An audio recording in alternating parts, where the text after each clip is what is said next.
Bwana Yesu atusaidie sana. Lakini nitaka nikushirikishe mambo mawili. Jambo la kwanza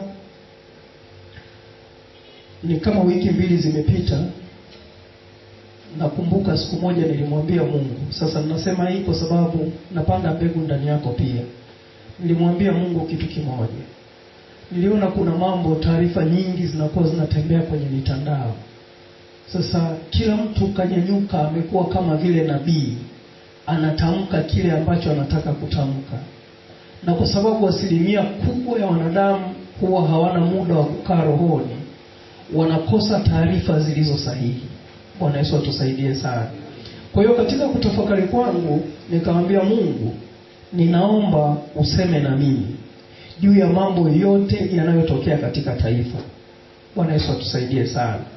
Sasa nikasema haikuwa maombi rasmi sana. Unajua kuna yale maombi rasmi unasema sasa naingia kwenye maombi juu ya jambo fulani. Lakini nilikuwa katika kutafakari kwangu, nikasema hivyo moyoni kwamba Mungu, naomba useme na mimi ili na mimi nisiwe kati ya watu wanaopokea taarifa ambazo hujui ipi ya kweli, ipi si ya kweli. Bwana Yesu atusaidie sana. Sasa baada ya kusema hivyo, siku moja Mungu akanionyesha kuna dhoruba imetokea. Imeenda imeipiga jamii fulani. Na ikaonekana kuna uharibifu kiasi fulani umetokea, lakini madhara yake yakawa ni kama hakuna. Yaani madhara ni madogo sana. Bwana Yesu atusaidie sana. Tulipoamka nikamwambia mama, nikamwambia tujiandae. Nimeona kuna dhoruba inakuja. Nimeona kuna mafuriko yanakuja. Nimeona kuna tufani inaenda kutokea. Na ni kwenye jamii ambayo na sisi tumo kwenye hiyo jamii. Sasa kwa sababu sikuwa na mtazamo wala sijazoea kuonyeshwa mambo ya kitaifa, kwa hiyo maombi yangu na mawazo yetu yakawa yamerudi kwenye familia, tukijiandaa kwamba kuna vita inaweza ikatokea, kuna uharibifu unaweza ukatokea sehemu. Bwana Yesu atusaidie sana. Sasa zikapita kama baada ya wiki, ndipo nakuja kupata taarifa kwenye vyombo vya habari ya kwamba kuna kimbunga kinakuja kutokea. Sasa kila nikikaa na mke wangu, hatujazoea mambo haya ya kitaifa. Kila tukikaa nasema lakini ile ilikuwa kwenye jamii ambayo na sisi tupo. Sasa baadaye tukaconclude tukasema hivi, hii ni ya kitaifa. Ile dhoruba ilikuwa inatuhusu sisi, inabidi tujiandae sisi kama sisi. Bwana Yesu atusaidie sana. Sasa usiku wa leo saa 8 usiku Mungu akaniamsha. Akanikumbusha ya kwamba ulisema unataka uwe una uhakika ya mambo yanayotokea. Kwa hiyo jambo nililokuonyesha sio la kifamilia, ni jambo la kitaifa. Bwana Yesu atusaidie sana. Na wakati ananiambia hivyo, akaniambia sasa nataka nikufundishe kitu kingine cha ziada. Yesu Kristo wakati anawafundisha wanafunzi wake kwa habari ya siku za mwisho, alisema hivi, mtakapoyaona hayo, yani matetemeko, sijui vita, sijui kitu gani, akaambia mkae mkijua mwisho umekaribia. Bwana Yesu atusaidie sana. Sasa sihubiri, nataka tu nikusogeze sehemu alafu twende kwenye maombi. Akaniambia hivi, unapoona jambo lolote linatokea katika ulimwengu wa nyama, macho haya ya nyama, asili yake iko rohoni na imebeba tafsiri katika ulimwengu wa roho. Akaniambia tafsiri ya dhoruba kutokea katika taifa lako inamaanisha kuna roho ya uharibifu inaenda kulivaa taifa. Ndio maana Yesu akawaambia wanafunzi wake, mtakapoona matetemeko yametokea, mjue ule mwisho wa mambo umekaribia. Inamaanisha mambo yanayotokea katika ulimwengu wa nyama yanatafsiri katika ulimwengu wa roho, ambayo ni watu wa rohoni ndio wana uwezo wa kutafsiri, wa kulinganisha kile kinachotokea na ulimwengu wa roho unakuja kutokea kitu gani. Bwana Yesu atusaidie sana. Kwa Mungu akaniambia kuna roho ya uharibifu inakuja kutokea. Akaniambia na dhoruba, unapoona dhoruba kuna mambo ambayo yanakuja kulipata taifa. Cha kwanza kabisa, inakuja kugusa imani za watu. Akanifundisha akaniambia, wakati Yesu yuko na wanafunzi wake katika kile chombo, dhoruba ilipotokea, wanafunzi wake wakanyanyuka na kumhukumu Yesu ya kwamba si kitu kwako, sisi tunaangamia. Akasema hivi, ilienda kupiga imani yao na kuwaonyesha ya kwamba kumbe mimi Yesu hata kama nipo ni kama vile sina faida kwao, ni kama vile siwezi kuwasaidia kwa kitu chochote. Na wakawa wakihangaika na mambo mengine yanayotokea dhoruba. Baadaye wakakumbuka, sema sio kitu kwako, sisi tunaangamia. Ile dhoruba ilienda kutingisha imani waliokuwa nayo. Bwana Yesu atusaidie sana. Akaniambia imani ya kanisa la Tanzania inaenda kutikiswa. Jambo la kwanza.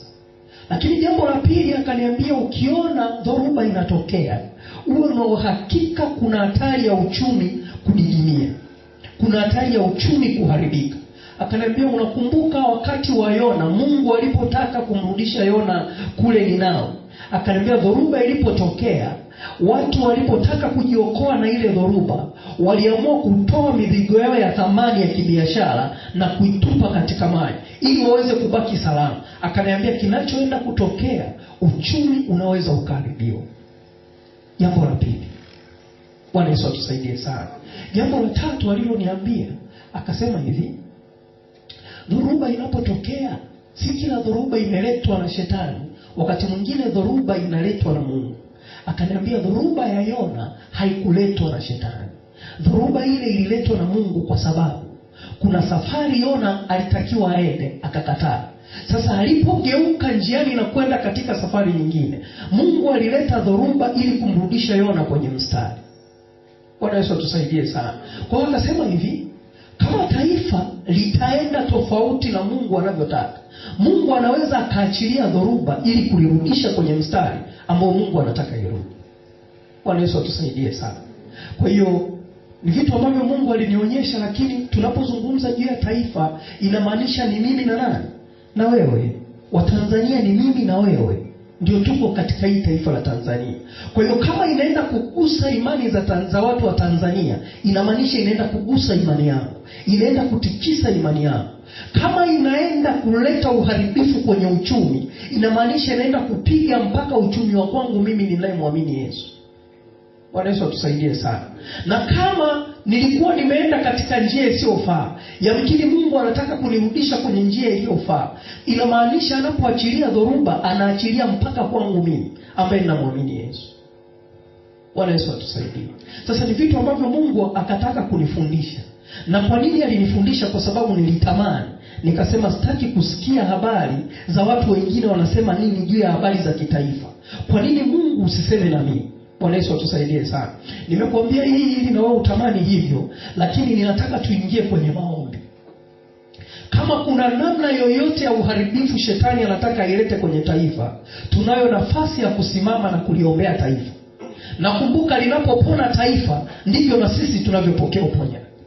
Linapoharibika taifa, ndivyo na sisi tunavyoharibika. Bwana Yesu atusaidie sana. Kwa hiyo kama kuna dhoruba ilitaka kutokea na kuipiga familia yako, tuliona ugonjwa wa corona ulipotokea, ulipiga mpaka watumishi wa Mungu.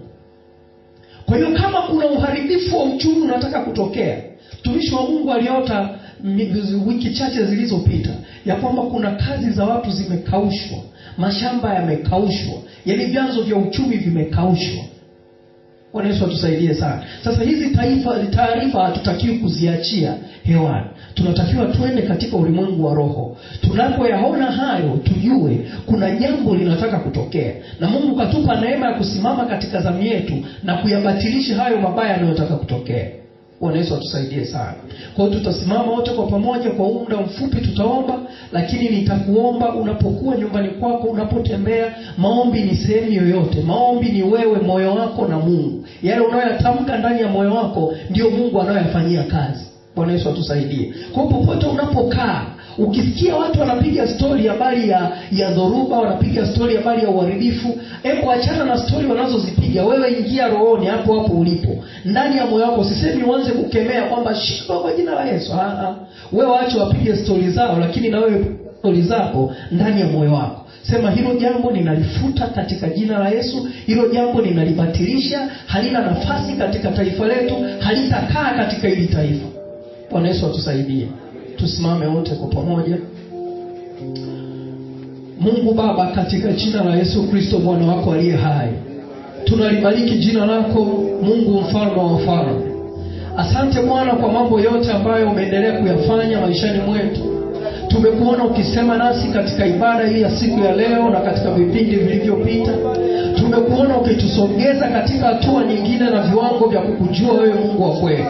Asante pia kwa ajili ya neema hii uliyotupa Bwana ya kusitika zamu zetu kama taifa la Tanzania.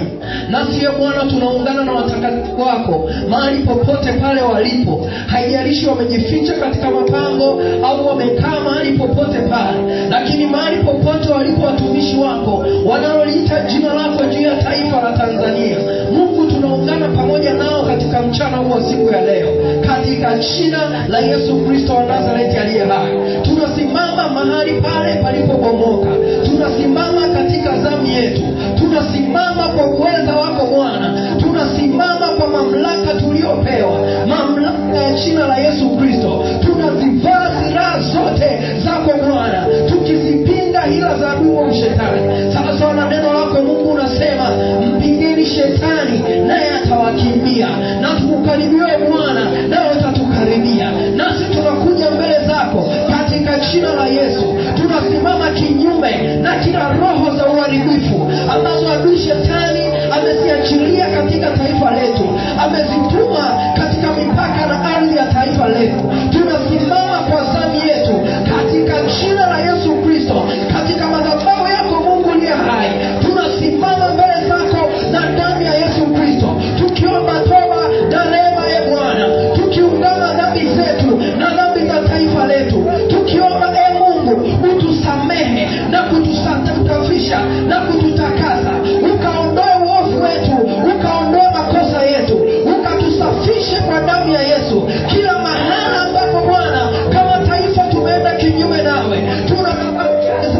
tunaomba toba kwako, ututakase kwa damu ya Yesu, utusafishe kwa damu ya Yesu,